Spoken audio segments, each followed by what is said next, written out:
భద్రాచలంలో సీతారాముల కళ్యాణ మహోత్సవానికి అన్ని ఏర్పాట్లు చేస్తున్నారు అధికారులు. సీఎస్ శాంతికుమారి రాష్ట్ర ప్రభుత్వం తరపున పట్టు వస్త్రాలు, ముత్యాల తలంబ్రాలు సమర్పించనున్నారు.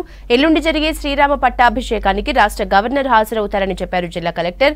ఇరుగు పొరుగు రాష్ట్రాల నుంచి ప్రజాప్రతినిధులు, భక్తులు పెద్ద సంఖ్యలో తరలి రానున్నారు. రాములూరి కళ్యాణం లైవ్ టెలికాస్ట్ కోసం ఈసీని కోరామంటున్న జిల్లా కలెక్టర్ ప్రియాంక అలతో ఖదీర్ ఫేస్ టు ఫేస్. సీతారాముల కళ్యాణం కోసం భద్రాద్రి సర్వం ముస్తాబ్ అవుతుంది. దీనికి సంబంధించి ప్రత్యేక ఏర్పాట్లు చేయడం కోసం అధికారులందరూ కూడా నిమగ్నమే ఉన్నారు. మనం ప్రస్తుతం జిల్లా కలెక్టర్ ప్రియాంక ఆలతోనూ వారితో మాట్లాడే ప్రయత్నం చేద్దాం. మేడం, సీతారాముల కళ్యాణం కోసం ఎటువంటి ఏర్పాట్లు చేస్తున్నారు? సో ఈరోజు 17th and 18th రోజు జరిగే శ్రీరాముల కళ్యాణం అండ్ పట్టాభిషేకం కోసం మన భద్రాచలం టెంపుల్ అండ్ టౌన్ ఏరియాలో కూడా అన్ని అరేంజ్మెంట్స్ అనేది చేయడం జరిగింది.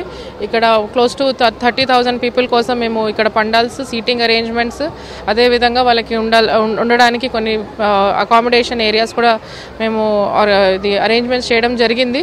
ఇక్కడ వచ్చే భక్తులకి ఎలాంటి అసౌకర్యం కలగకుండా వాళ్ళకి కావాల్సిన వసతులు కానీ, డ్రింకింగ్ వాటర్ కానీ, పార్కింగ్, ఇంకా టాయిలెట్స్ అన్నీ కూడా మేము ఇక్కడ అరేంజ్మెంట్స్ అనేది చేయడం జరిగింది. అయితే ప్రస్తుతం విఐపీలు రేపు కళ్యాణ మహోత్సవానికి ముత్యాల తలంబ్రాలు ఎవరు తీసుకుని వస్తున్నారు?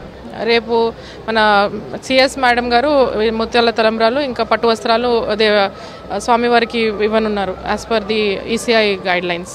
పట్టాభిషేకానికి ఎవరు రాను?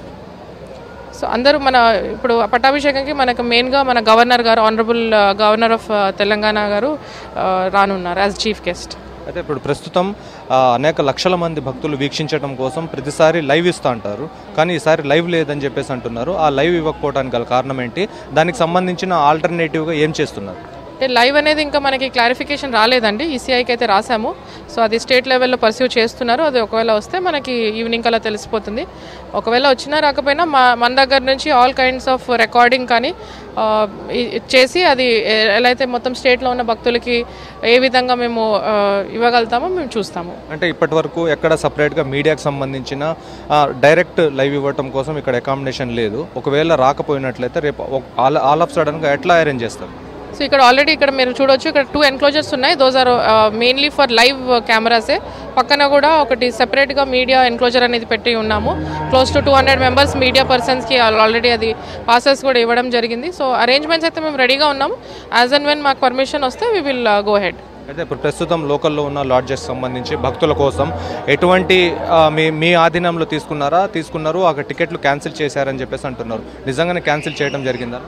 అలా ఏం లేదండి. ప్రతిసారి ఇది ఫస్ట్ టైం కాదు. ప్రతిసారి ఇక్కడ టెంపుల్ అంటే మనకి ఏదైతే శ్రీరామనవమి కానీ, ముక్కోటి కానీ అలాంటి ఏది మనకి సెలబ్రేషన్ ఉన్నా కూడా ఇక్కడ ఉన్న హోటల్స్లో అబౌట్ 50% మాత్రమే మేము రిజర్వ్ చేస్తాము. అది కూడా ఎవరైతే మనకి ఇక్కడ భక్తులు, విఐపీస్ కానీ ఇంకా ఎవరైనా అప్లై చేసుకున్నా కూడా మేము ఇక్కడ అకామిడేషన్ అనేది మేము ఇస్తాము. సో ఓన్లీ 50% మాత్రమే మా దగ్గర ఉన్నాయి.